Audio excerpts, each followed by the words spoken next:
이런 교회는 가지 마라. 오늘 얘기하는 내용은 가지 말아야 할 교회, 떠나야 할 교회에 대해서입니다. 제가 생각해 보고자 하는 것은 교회의 본질, 각 직분이나 시스템의 본질적인 문제입니다. 예수님이 이 땅에 오셨을 때 말씀하신 것, 또 말라기 등에서 하나님이 직접 말씀하신 신앙의 그 본질적인 것들을 생각해 보자는 것입니다. 마태복음 23장 23절에는요. 화 있을진저 외식하는 서기관들과 바리새인들이여 너희가 박하와 회향과 근체의 11조는 들이되 율법에 더 중한 바 의와 인과 신은 버렸도다 하신 말씀을 기억하실 것입니다. 우리가 교회와 교회 생활에 대해서 의와 인과 신을 버리지는 않았는지 무엇이 중요한 것인지 한번 생각해 보자는 것입니다. 혹시 교회에 대해 갈등이 있는 분들이 있다면 객관적인 기준을 좀 찾아보시고 다른 목사님께도 또 물어보고 찾아보세요. 객관적인 기준들이 있습니다. 다니시는 교회만 최고가 아니에요. 무엇이 하나님 뜻인지 찾으시기를 바라는 거고요. 교회 생활의 매너리즘에 빠지지 말고 하나님 뜻 앞에 진실되게 행하시라는 겁니다. 그래서 교회를 옮기거나 떠나려고 할 때 교회의 문제점들이 어떤 게 있는지 잠재적이고 현실적인 문제들 중 대표적인 것들을 좀 얘기해 보겠습니다.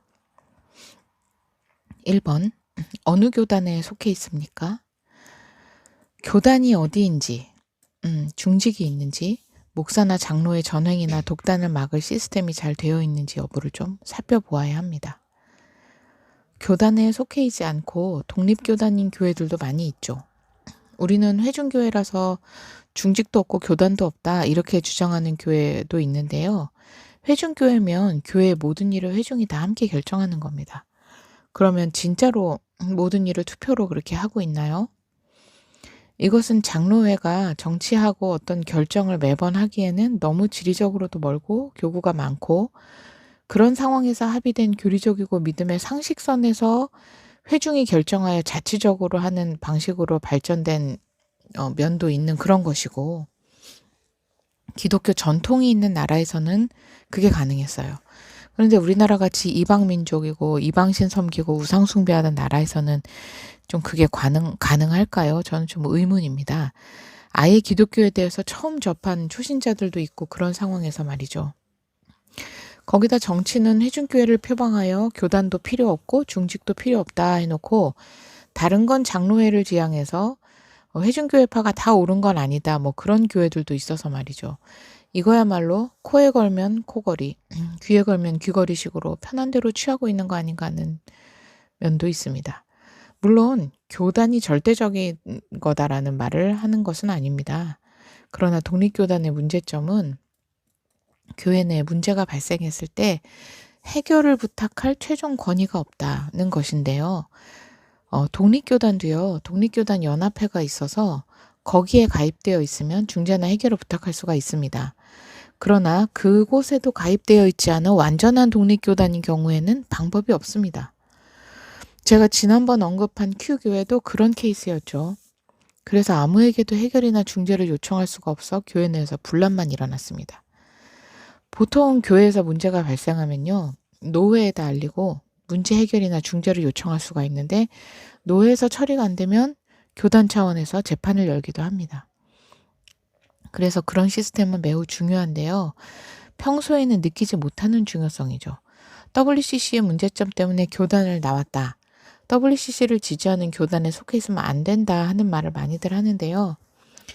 사실 교단은 평소 개교회의 목회 방향에 크게 터치를 하지 않습니다.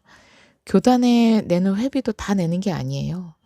저는 그래서 우리나라에서는 교단에서 나와 독립교단이 되면 독립교단 연합회라도 가입하여 개교회 위에 권위를 두는 것이 만일의 경우를 위해 합당하다고 생각이 듭니다. 그리고 교단은 개척교회 지원이나 은퇴 목사님, 사모님들 지원하고 대비책이나 보험이나 도움을 주기도 하죠. 정말 평소에는 존재 가치를 거의 못 느끼는데 막상 중요한 일이 생기면 꼭 필요해지기도 하는 게 교단입니다. 그래서 저는 교단이 있는 교회를 추천을 합니다. 교단이 없는 독립교단 교회는 지붕이 없는 집과도 같아요. 담임 목사의 전횡이 일어날 수가 있고 평신도는 아무것도 할 수 없다는 것을 사건이 터지면 뼈저리게 느낄 수 있습니다. 또 교단에 속해 있지 않으면 교회에서는 세무 등록을 할 수가 없기 때문에 연말정산도 해줄 수가 없습니다. 이것에 대해서 헌금은 기부가 아니다며 연말정산을 해주지 않는 교회들도 있는데요. 네, 물론 그 말씀도 일리가 있다고 생각을 합니다.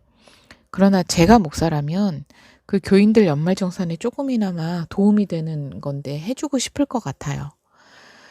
법적으로 모든 것을 세분화하여서 정확히 이름 붙여주는 게 아니잖아요. 헌금은 기부다. 그렇게 정의한다기보다는 기부라는 카테고리에 넣은 것입니다. 마치 쓰레기 처리 문의와 전입신고를 동사무소 7번 창구에서 담당한다면 대형 쓰레기 버리려는 민원인이나 전입신고 민원인은 7번 창구로 가세요 하고 안내받는 것처럼 말입니다. 연말정산은요. 그걸 해주지 않으면 그 사람은 1년에 몇백만 원 이상의 헌금을 해도 사회적으로는 기부금 한 푼 안 내는 사람이 되는 것이기도 하고요. 헌금은 기부금이 아니지만 기부금에 속하게 하여서, 그러니까 다시 말해 확대하여 혜택을 주는 것이라고 봅니다. 이것을 교회에 세금을 부과하게 하려는 계략이다라고만 보는 것도 이원론적인 거라 생각을 하고요. 오히려 사회에 도움이 되는 교회의 의미를 그렇게 인정하고 있다고 보는 게 맞겠죠. 예수님도 가이사의 것은 가이사에게 하나님 것은 하나님에게 드리라 하셨고요. 헌금을 내는 교회에다가 또 세금을 물린다, 그런 문제가 발생하는 거는 이중과세라든지 하는 그런 위법성이나 부당성을 주장을 할 수가 있습니다. 교인들 연말정산 해주는 것과는 좀 별개라는 생각이 들고요. 그 교회 하나만 연말정산 안 해준다고 그런 일들이 없어지는 것도 아니고요. 그러나 교단에 속해 있지 않아 교회 등록을 할 수 없으면 연말정산을 해주고 싶어도 못 해주는 것이죠. 두 번째는 2번 중직이 있어서 당회 구성이 됩니까? 입니다. 독립교단이나 중직과 당회는 있을 수 있어요. 장로교는 장로직제가 있죠. 장로교라면서 장로나 집사 등을 세우지 않으면 엄밀히 말해 온전한 장로교라고 보기가 힘들죠. 우리나라에 있는 수많은 장로교회들이 장로직제를 택하고 있고요. 또 사실 직분이 무의미한 곳도 많아요. 직분도 없는데 막 그냥 집사님이라고 부르기도 하고요. 그런 상황은 일단 열애로 좀 하겠습니다. 당회는 많은 일을 합니다. 1년 동안 쓸 예산을 짜고 집행을 하기도 하고요. 교회 내 중요한 일들을 함께 결정합니다. 또 교회에 문제가 생길 때 어떤 결정을 내리기도 하는데 이런 중직이 없고 당회 구성이 안 되는 교회는 어떻게 할까요? 모든 것을 목사가 최종 결정을 하게 되겠죠. 신자들이 의견을 내거나 요청을 할 수는 있겠지만 정식적인 시스템이 없으니 많은 것이 주관적으로 혹은 독단적으로 처리되기가 쉽죠. 만약 가려는 교회에 집사, 장로, 당회가 없다면 그런 곳은 가지 마시라고 말씀을 드리고 싶어요. 평신도는 아무것도 할 수 없습니다. 아무 권한도 결정권도 없고 오직 목사의 결정에만 따라야 합니다. 그런 당회 구성이 안 되는 교회 목사님들은 독단적인 경우들이 있어요. 큰 일부터 작은 일까지 목사님 변덕에 맞춰야 하는 경우가 생길 겁니다. 물론 당회가 있어도 그 당회가 전체 썩었거나 있으나 마나한 교회들도 있습니다. 그런 것들이 다 그 교회가 얼마나 건전하고 건강한지를 보여주는 척도입니다. 목사님 말씀 한두 편 들어보고 말씀이 좋아. 혹은 정치적 성향이 나랑 맞아. 이런 이유들로 여러 가지 객관적인 면을 무시하고 덥석 결정하지는 마시기를 바랍니다. Q교회 목사님은 집사조차 세우지 않는 이유에 대해서 직분에 욕심내지 말라고 가르치며 어떤 성도한테는 직분 줄 만한 사람이 없어서 못 세운 거다라고 그 이유를 말했습니다. 그 교회를 다니는 사람들 중에 집사 직분을 줄 만한 사람이 하나도 없어서 15년이 넘도록 아무도 주지 않았다고 하는 거예요. 물론 집사 직분이 성경과 맞지 않게 나이만 먹으면 자동으로 주는 그런 시스템은 더 문제가 있다고 봅니다만 교회 내 일꾼들을 세우거나 교회 내 문제들을 의논하고 결정하는 데 있어서 자격을 주어 세우지 않는 것이 과연 성경적일까요? 어느 교회가 사람들이 완벽하니까 직분을 주나요? 안산의 진리사랑교회는 20년에 가까운 세월 동안 성찬을 한 번도 하지 않고 있었는데요. 이유는 회심한 사람이 없기 때문이랍니다. 네, 회심한 사람이 없어서 성찬을 한 번도 안 했답니다. 그게 사실이라면 그렇게 회심의 역사가 일어나지 않는 교회를 왜 계속 다니고 있는 걸까요? 말씀과 가르침을 빙자한 그런 독단이야말로 문제가 있는 것인데도 아직도 그런 교회들의 문제점을 별거 아닌 문제로 치부하면서 그냥 다니고 있는 교인들이 많습니다. 나한테 당장 피해를 주는 게 아니면 무관심한 것입니다. 결국 교회에 문제가 생기면 모두의 책임이 되는 것인데도 말입니다. 아무튼 장로교회는 장로직제가 있습니다. 교회 안에 당회 구성이 되어야만 하고 장로교회의 의무이기도 합니다. 이런 기본적인 것들을 무시하는 곳은 가지 마시기를 부탁드립니다. 그런 교회는 다른 기본적인 것들도 많이 무시가 된다는 뜻입니다. 세 번째는 교회 재정의 투명성과 어떤 제대로 집행되느냐 그런 여부입니다. 1년에 한 번 이상 재정보고 및 재정 미팅이 있어야 합니다. 이게 제대로 되지 않으면 이의를 제기하거나 요구를 좀 해야 합니다. 개척교회나 작은 규모의 교회들은 어떤 실제적인 이유들로 재정이 완전히 분리가 안 되고 목사님 개인 계좌로 운영이 되거나 하는 경우가 많은 게 현실인 것을 알고 있습니다. 하지만 차츰 지양되어야 할 일 중 하나라고 보고요. 제가 아는 교회는 당회도 없고 재정부도 없고 재정을 맡은 사람은 있어요. 근데 개인 목사님 계좌의 돈을 현금 카드로 관리를 하면서 정해진 예산 집행만을 이제 하였는데요. 이 정해진 예산 집행이 가장 기본적인 것들 뿐이었습니다. 교회 월세, 목사님 급여와 각종 지원비, 식사비, 각 부서 지원 비용이 있었고요. 수련회나 사경회나 야유회나 체육대회 등 추가적인 재정 집행이 1년에 한 번도 없어요. 전무하였습니다. 심지어 신방을 가거나 교회 내부를 보수하는 등의 비용 처리도 교인 개개인의 헌납으로만 이루어졌고요. 교인들이 낸 헌금을 사용하는 것은 최소화하고 모으기만 하였습니다. 재정부가 제대로 없으니까 예산과 결산이 제대로 이루어지기가 힘들었고요. 그 쌓여가는 재정의 용도도 아무도 알 수 없었던 것이죠. 보통 일반 교인들은 헌금을 내기만 하고 그 쓰임에 있어서는 신경을 끊는 경우가 많이 있습니다. 그러니 교회 규모가 좀 큰 곳은 배임이나 횡령 문제도 많이 일어납니다. 그런데 이 얘기는 앞에 얘기와도 연결이 됩니다. 당회 구성이 제대로 되어 있어야 제대로 된 재정의 예산과 집행도 가능해지는 것이죠. 자, 네 번째는 교회 안에 공통된 기준이 잘 세워져 있고 전교인들에게 주주되고 있느냐 하는 것입니다.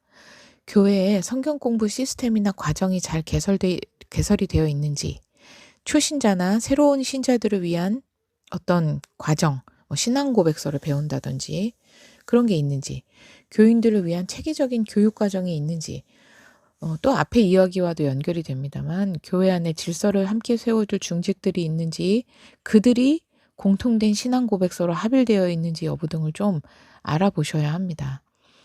나는 이런 거 저런 거 따지는 교인이 아니다. 나는 내 위에 세워진 목회자의 권위를 인정하고 순종하면서 충성하면 되는 거야 라고 생각하시는 분들이 많이 있습니다. 맞는 말씀이에요. 그런데 그런 단순한 생각으로 이단 교회에 충성하는 사람들도 매우 많은 것입니다. 교리적인 검증이 없이, 성경적인 지식이 없이 맹종하는 것이죠. 가야 할 교회를 찾을 때 설교 몇 개만 듣고 목사님 설교가 성경적인지 아닌지 그런 것을 깊이 제대로 알기는 힘듭니다. 그런데 교회 내 시스템은 목회자의 방향성을 보여주는 증거들입니다.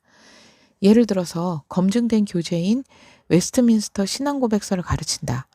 교리를 제대로 가르치는 과정이 있다. 교회 안에 의논하고 결정하는 중직들이 있고 객관적인 시스템이 있다. 그리고 설교에서 이단적인 요소가 없다고 한다면 어느 정도 검증이 좀 되었다고 볼 수가 있겠습니다만, 그런 걸 따져보지 않는다면 한두 가지만 보고 내가 믿고 싶은 대로, 내가 가진 환상으로 믿어버리는 경우가 생기는 것입니다. 자, 처음 말씀드린 공통된 기준이 잘 세워져 있느냐, 전교인들에게 주지되느냐의 문제가 그런 것입니다. 교회 내에서 어떤 일을 정하거나 발생했을 때 교인들에게 합의된 신앙 고백서가 있고 규칙들이 있다면 훨씬 일의 해결이 쉬워집니다. 그런데 그런 게 없으면 막상 일이 닥쳤을 때 사사기처럼 각자 소견에 옳은 대로 행하게 되는 것입니다. 미국에서는요, 개교회가 개별적인 신앙 고백서를 작성하는 경우들이 많았어요. 그 주보에 그런 신앙 고백서를 싣고 하기도 하는데 그게 바로 그 교회의 정체성을 나타내는 것입니다. 그 개교의 신앙 고백서들을 보면 이 교회가 자유주의 신앙 노선을 따르고 있는지, 보수적인 신앙 노선을 따르고 있는지, 성경의 권위를 어느 정도 인정하는지, 십계명을 중요하게 생각하는지 아닌지 등을 알 수 있어요. 우리는 그런 거 필요 없고 목사의 권위에 모두 합의할 것이다 라는 분들도 있을 거예요. 그러면 만약에 그 목사가 문제를 일으키면 어떻게 하시겠습니까? 5번째는 검증되고 자격 있는 사역자들이 잘 세워져 있느냐를 보시기 바랍니다. 목회자가 독단적으로 사역하는 곳이나 규모가 작은 교회는 교육자의 자격이 없는 교인 중에 한 사람이 성경 공부를 시킨다거나 이거는 어떤 교회 내에서 공부하고 일정 자격을 취득하는 그런 것도 아닌 진짜 무자격자를 말하는 것입니다. 목사님의 홍위병 같은 청년이 공부를 가르친다거나 하는 경우들이 있습니다. 사람이 없어서 어쩔 수 없는 경우도 있고요. 공식적인 자격은 없지만 진짜 실력도 있고 헌신된 사람일 수도 있습니다. 그런데 문제가 좀 있는 경우는 어떻게 할까요? 목사, 전도사, 강도사 등 자격이 있다는 것은 일단 그 사람이 객관적으로 검증된 과정을 거쳤고 훈련받았다는 것을 의미합니다. 그래서 믿고 맡기고 배울 수 있는 거죠. 그런데 아무리 교인들이 저 사람은 훌륭한 신앙인이야 라고 말해도 공식적인 자격이 없다는 것은 교회 안의 질서에도 위배되는 일이지만 어느 부분에서 빵꾸가 날지 모르는 일입니다. 이런 분들의 문제는 그런 겁니다. 책을 좀 읽고 지식은 좀 쌓였을지 몰라도 사역자로 훈련받은 건 아닌 거예요. 목회자로 부름받아 신학교와 삶 속에서 그 사람이 그 공부하는 기간 동안 받는 훈련은 무시할 수가 없는 겁니다. 홍위병들은 목사님께 개인적으로 뭔가를 배웠을지는 몰라도 삶과 신앙의 연륜이 풍부하지도 않고 검증되지 않은 지식을 가지고 가르치기도 하고 온 교인이 기본 기준으로 인지해야 할 객관적 기준에서 벗어나는 말들을 하기도 합니다. 왜 홍위병이라고 하겠습니까? 담임 목사님 말만 듣는 사람들인 거예요. 교인들의 동태를 보고하고 스파이 노릇을 하는 사람들도 이들인 거죠. 누군가 신앙이나 교회 문제에 대한 고민 상담을 하면 객관적인 입장에서 잘 생각하여 판단하는 게 아니라 쪼르르 목사님께 얘기하고 판단을 맡기는 거예요. 그 교인과의 인격적 관계라는 건 없는 겁니다. 오로지 목사에 대한 충성. 그것이 하나님에 대한 충성이라고 잘못 생각하는 사람들이 많습니다. 제가 아는 어떤 분은 마치 로이드 존스 목사님처럼 직업은 변호사인데 매우 지식이 탁월한 청년이 있어서 그 청년과 함께 사석에서 성경 공부 모임을 가졌습니다. 그 청년이 얼마나 탁월한지 모임을 한 번 하면 그렇게 은혜가 된다는 거예요. 그 모임에 나온 사람들이 추천을 해서 그 사람들 교회로 그 청년이 가게 되었는데 사람들이 그 청년을 성경 공부 리더로 세우기를 원했습니다. 그래서 교회 목사님께 의논을 했어요. 제안을 한 거죠. 그 목사님은 고심 끝에 그 청년에게 신학을 공부하고 올 것을 권했습니다. 제대로 코스를 밟아서 사역자의 자격을 취득하라고 한 거예요. 그러기 전에는 그런 사역이나 직분을 맡길 수 없다고 한 것입니다. 왜일까요? 하나님은 질서의 하나님이시기 때문입니다. 이것이 하나님이 세운 질서와 권위를 존중하는 바른 교회가 택하는 길인 것이에요. 사실 교인들 성경 공부는 목사님이 시켜주시면 됩니다. 그리고 각 부서에서 가르칠 커리큘럼을 정해주고 가이드를 해주시면 됩니다. 제가 말하는 문제 있는 교회는 제대로 된 부교육자들에게 맡기지도 않고 홍위병들에게 그냥 맡기고 검증도 하지 않고 배우는 교인들에게 피드백도 없이 그냥 다 맡겨버리는 그런 행태를 말하는 겁니다. 이거는 교인들을 매우 무시하는 행동이기도 하죠. 다른 교인이 그보다 더 많은 산지식을 갖고 있을 수도 있는 거예요. 그런 또 청년들은 교만한 경우가 많아서 다른 사람들의 조언이나 의견을 받아들이지 않고 자기가 교사로서 자기 생각만 옳다고 생각하는 경우가 많아요.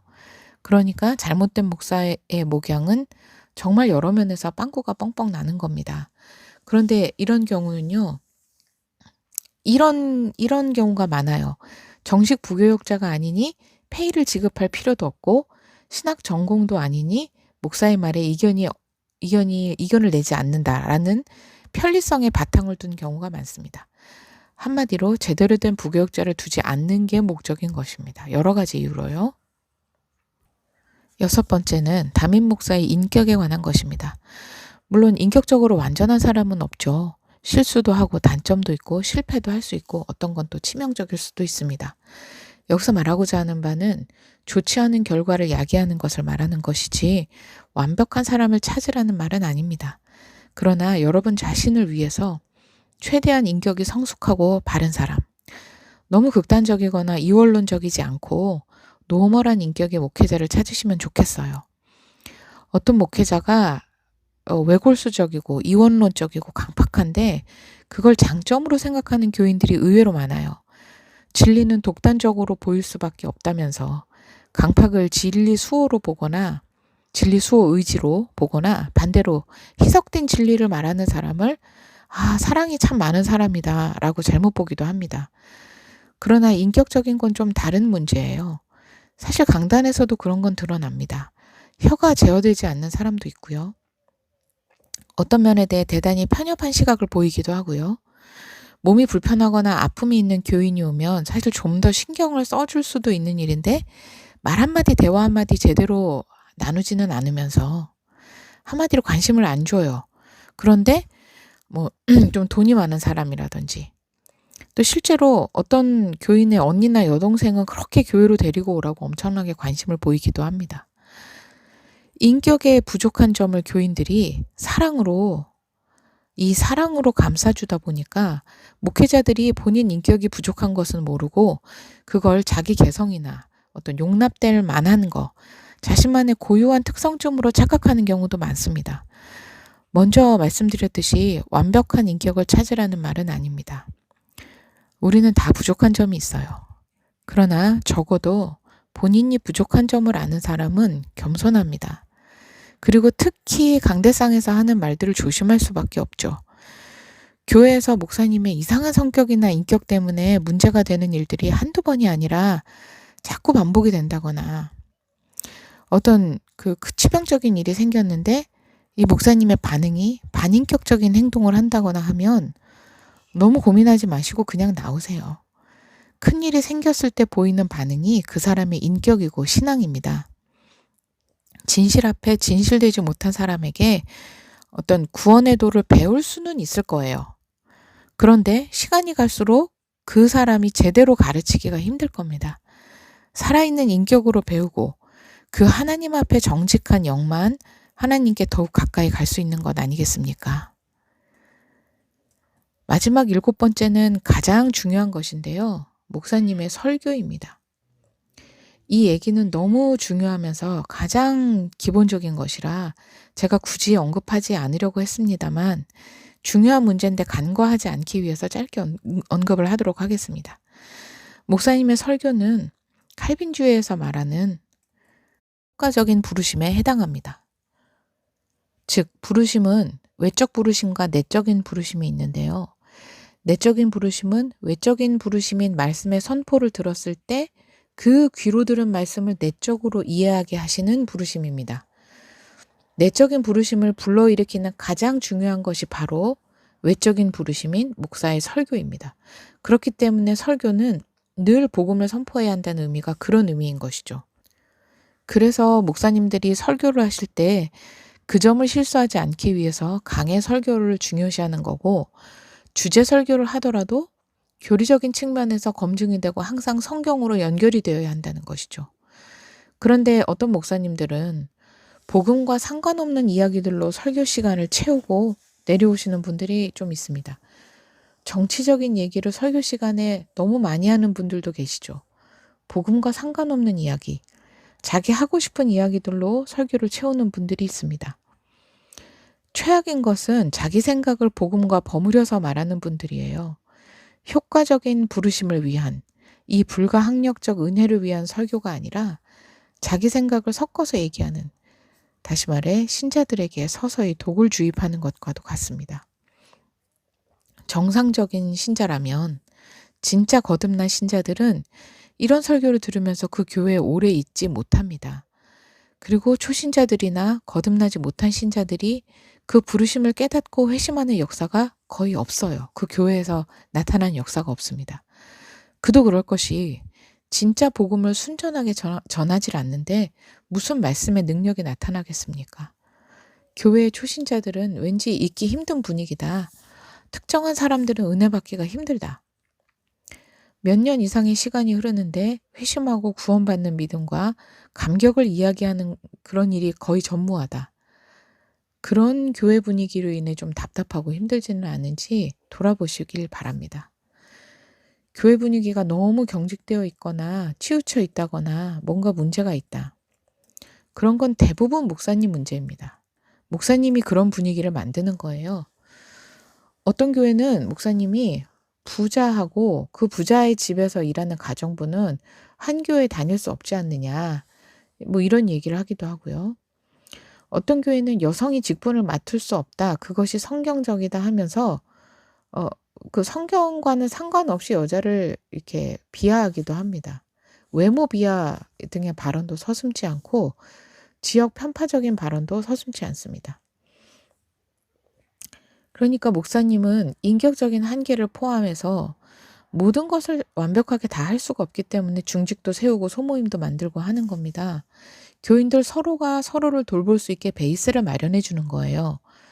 그런 게 없어도 교인들이 알아서 하면 되지. 노력이라도 좀 해본 사람은 압니다.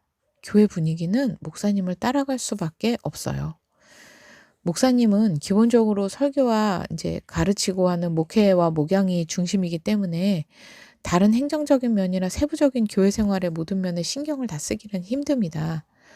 그런데 평신도가 독자적으로 맡겨진 부서나 자격이 없이 교회 내에서 뭔가를 막 하기는 힘들어요. 그래서 눈치 보고 나서기가 힘들고요. 어떤 교회는 굉장히 율법적이라서 많이 경직되어 있는 그런 곳들도 있는데, 그런 거를 또 전통과 자부심을 가지고 있는 교회들도 있습니다. 근데 생명의 특징은 그런 게 아니죠. 생명은 살아있기 때문에 자라고 열매를 맺습니다.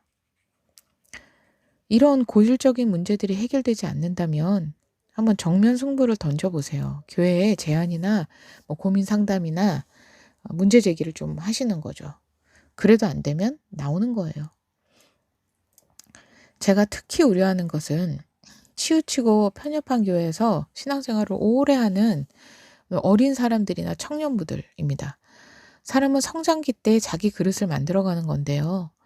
또 사랑받고 있는 그대로 받아들여지고 하는 그런 경험들과 성경적인 가르침, 그리고 여러 사람들이 있는 교회에서 행정하는 것이나 일처리 되어지는 것이나 각종 교회 일에 대한 통찰력 있는 인사이트 등을 보고 배우고 자기 그릇도 만들어가는 거예요. 그런데 편협하고 좁은 시각의 목회자, 독단적인 목회자 밑에서 무엇을 배울 수 있습니까? 현재 개혁주의를 추구한다는 교회들에서 문제들이 뻥뻥 터지고 있는데요. 개혁주의 자체가 잘못된 것이어서도 아니고 청교도들이 잘못 가르쳐서도 아닙니다. 그것을 추구한다는 사람들이 자기들의 독단과 편협함과 부족한 점을 버무려서 이것이 개혁주의다라고 가르쳤다는 게 문제예요. 청교도들이 학생들을 죽기 직전까지 때렸습니까? 청교도들이나 유대인들이 여자들을 무시했다고요? 청교도들이 자기 부인을 위해 자기를 사랑하는 원초적인 모든 행위를 부인했다고요? 이혼한 후 재혼을 금지하는 건 웨스트민스터 신앙고백서에도 없고 초대교회 때도 종교개혁 때도 없었던 거예요. 바빙크나 조나단 에드워즈 등의 책만 봐도 균형 잡힌 시각과 성경적인 원리를 발견할 수 있는데, 그들의 말과 행위는 치우쳤고 오히려 조선시대 가부장제와 유교 사상으로 사람을 다스리던 그때와 더 가까운 것 같은 곳이 많아요. 여러분, 개혁주의라고 하면서 유교적인 냄새를 풍기는 가짜들을 조심하세요. 진짜 개혁주의 대가들의 책을 읽어보시면 그분들이 말하는 성경적 원리들은 항상 이성적이고 균형적이며 은혜가 됩니다. 여성이라고 불쾌하게 만들고 평신도라고 찍어 누르지 않아요. 그리고 전광훈 목사가 세운 미인과 신학교 같이 어느 한 사람에 의해 가르쳐지는 미인과 신학원들에는 가지도 마시고 그런 곳의 출신들을 조심하시기 바랍니다. 저도 제대로 신학교 나와서 목회하는 좋은 목회자분들이 신학교에서 대단한 걸 배우는 게 아니다. 본인이 스스로 좋은 책으로 공부하는 게 중요하다라는 말은 많이 들었어요. 그런데 그건 어느 학교나 어느 전공이나 다 같습니다. 학교는 밥을 떠먹여주는 데가 아니죠. 스스로 본인이 필요한 공부를 하고 자기 내실을 채워야 합니다. 그러니까 같은 학교를 나와도 사람마다 캐파가 다르고 어빌러티가 다른 거죠. 그렇다고 신학교가 좋은 책만 읽는다고 되는 곳입니까? 물론 변질된 신학교, 변질된 교수 밑에서 잘못된 것을 배울 수도 있어요. 하지만 모두가 그런 것도 아니고요. 결국 그 사람의 앞길은 하나님께 맡기고 분별해 가면서 공부해야 되는 겁니다. 책을 읽어도 마찬가지인 거고요. 신학교는 다 잘못되었고 다 소용없다는 이원론적인 생각이야말로 극단으로 치우친 어리석은 생각이 아닐까요? 헬라어 히브리어도 제대로 배우지 않고 신학을 공부했다 말할 수 있을는지, 오히려 그런 과목은 변질되고 어쩌고 하는 과목이 아니죠. 그런 것이 그것만 있는 건 아닙니다. 또한 신학생 시절로 훈련 기간을 겪기도 하지만 부교역자 시절을 보내면서 교회 행정이나 운영에 대한 실무적인 훈련 기간도 필요한 것이죠. 미인과 신학교는 이 모든 것을 간과하거나 무시하고 독단적이고 편협한 혹은 부족한 가르침을 받기가 더 쉬운 곳이기도 합니다. 좋은 책을 읽어 내실을 쌓는 것은 오히려 제대로 된 신학교를 다니면서 스스로 부가적으로 할 수도 있고 또 해야만 하는 것이기도 하죠. 미인과 신학교여도 여러 교수진과 제대로 된 커리큘럼으로 잘 가르치는 곳도 있을 것입니다. 그런데 저명한 신학자도 아니고 목회 사역도 겸하고 있는 한 사람이 가르치는 1인 미인과 신학교 같은 곳은 교회 내 성경 공부 코스라면 모를까. 그런 사람을 목사 한 수를 주고 사역자로 세운다? 이거야말로 질서와 과정을 무시하고 남들과 대등한 결과를 가지려고 하는 도둑심포가 아닐까요? 어떤 사람은 진짜 신학의 길을 제대로 가기 위해 10년도 넘게 공부하고 훈련받으며 고생하는가 하면, 어떤 사람은 미인과 신학교 2년 정도 공부하고 한 2, 3년 부교역자 과정 거친 뒤에 바로 담임 목사가 되기도 하더군요. 그리고 그런 사람들이 정규 과정을 우습게 알고 사람들을 가르치고 하는 게 문제입니다. 저는 짧은 코스의 미인과 신학교에서 제대로 된 훈련 과정도 거치지 않은 사람들에게 목사 한 수를 남발하는 것은 진짜 좀 문제라고 생각을 합니다. 가끔 교회에 불만이 생기고 문제가 있다고 인식하면서 매우 고민하는 신자들이 있습니다. 어쩔 땐 내가 고민하고 있는 이것이 하나님 보시기에 내가 옳다라고 확신할 수 없을 때가 있어요. 공연히 별게 아닌 것 같은 일로 마음이 쓰이고 힘들 때가 있는 거죠. 그럴 때는 무엇이 문제인지 적극적으로 한번 찾아보세요. 목사님이나 교회의 저런 문제들이 도대체 무엇이 문제인지 말입니다. 성경은 기본이고 책을 읽고 상담을 하고 목사님께도 물어보세요. 답을 찾아보시라는 겁니다. 교회가 문제가 있다라고 인식할 때 평신도이면서 교회에 미련을 두고 교회의 변화나 목회자의 변화를 위해 작정 기도하는 사람들을 봅니다. 그거 아니에요. 그냥 나오세요. 문제가 있는 것 같으면 그냥 나와서 좋은 교회를 찾아가세요. 왜냐고요? 중직도 사역자도 아닌 평신도는 아무것도 할 수가 없어요. 어떤 목사님은 목사가 전부다, 평신도는 아무것도 할 수 없다라고까지 말씀하시는데 그 말이 맞아요. 만약 평신도와 목회자가 대립을 하는데 평신도가 하는 말이 맞다면 하나님은 그 평신도로 인해서 그 교회를 다 변화시키는 일보다 그 평신도를 다른 좋은 교회에 속하도록 옮기실 거예요. 평신도 하나로 인해서 교회가 바뀐 역사는 거의 없어요. 교회의 권위자는 따로 있습니다. 그리고 그는 나보다 많이 배운 사람이거나 사탄에 속한 사람이에요. 내가 변하든지 나가든지 둘 중 하나가 답이 될 것입니다. 오늘 다 말씀드리긴 힘들지만 이것들 외에도 명백하게 잘못된 점들, 범죄가 횡행한다든지 진리의 말씀이 죽은 교회라든지 성경적인 의미보다 교회의 전통이 더 우선이거나 사회주의를 찬미하는 좌파 교회라거나 명백하게 비리가 있는 교회 등 많은 이유들, 떠나기에 합당한 요건들이 있습니다만 한 가지 강조하고 싶은 것은 이겁니다. 당신의 생각을 객관적으로 검증해 보세요. 나는 왜 이 문제 있는 교회에 남아있으려 하는가? 내가 생각하는 이유는 인간적인 것인가, 성경적인 것인가? 그 이유를 다른 사람들도 지지하는가? 목회자도 사역자도 아닌데 필요 이상의 고집을 피우고 있는 것은 아닌가? 혹은 좀 이상하지만 다들 그러니까 하는 대중심리에 속해 있는 것은 아닌가 하는 검증도 필요합니다. 직분자를 세울 때 돈을 요구하는 교회, 교회 재산은 많은데 적합한 곳에 쓰지 않는 교회, 위에 언급한 기본적인 것들이 많이 미흡한 교회, 무엇보다 말씀의 내용이 어떤지 점검을 해보시기 바랍니다. 과연 성경적이고 올바른가? 날마다 그러한가 하며 말씀을 상고했던 베레아 사람들처럼 우리는 영의 양식의 말씀을 강대상에서 설교되는 대로 맹목적으로 맹신하는 태도를 버리고 영혼 구원 받을 만한 말씀인지 성화를 이루어 갈 수 있는 교회인지 점검해 보아야 합니다. 그러려면 스스로 하나님의 뜻을 찾고 공부하고 분별하는 지혜가 필요할 것입니다. 교회 때문에 고민하시는 분들, 어디로 가야 할지 모르시는 분들께 조금이나마 가이드 역할을 해드렸으면 하는 소망입니다. 저는 좋지 않은 교회에서의 시간들이 나쁘기만 하다고 보지는 않습니다. 그 또한 필요한 과정이었고 시간들이었다. 하나님은 모든 것을 합하여 선을 이루시니까요. 하지만 저의 죄와 고집은 없었을까요? 그 때문에 더 시간을 지체하고 낭비한 건 아닐까요? 저는 사람들이 불순종하고 둔감함으로 인해 버려지는 시간들과 받지 못하는 은혜, 기회들이 얼마나 많은지 생각해 보곤 합니다. 예를 들어 낙태를 생각을 해보면요. 그 아이가 태어나서 내 삶에 끼쳤을 영향, 하나님이 허락하셨을 내 삶의 모든 것을 상상해 보면 상상이 안 될 정도죠. 교회는 안 그럴까요? 제가 좋지 않은 교회에 대하여 분노하는 이유는 그런 것입니다. 귀한 시간을 낭비하게 했다. 여러모로 분별해서 아니다 싶으면 나갔어야 했다. 여러분, 좋은 교회는 있습니다. 맹목적으로 잊지 마세요. 좋은 목사님, 지혜로운 교인들, 훌륭한 교사들 있습니다. 그런 곳을 찾아가세요. 그리고 여러분이 그런 사람들이 되시기를 바랍니다. 다른 무엇보다 하나님의 뜻을 알고 하나님 앞에 진실하며 하나님께 맡기는 사람들 말입니다. 감사합니다.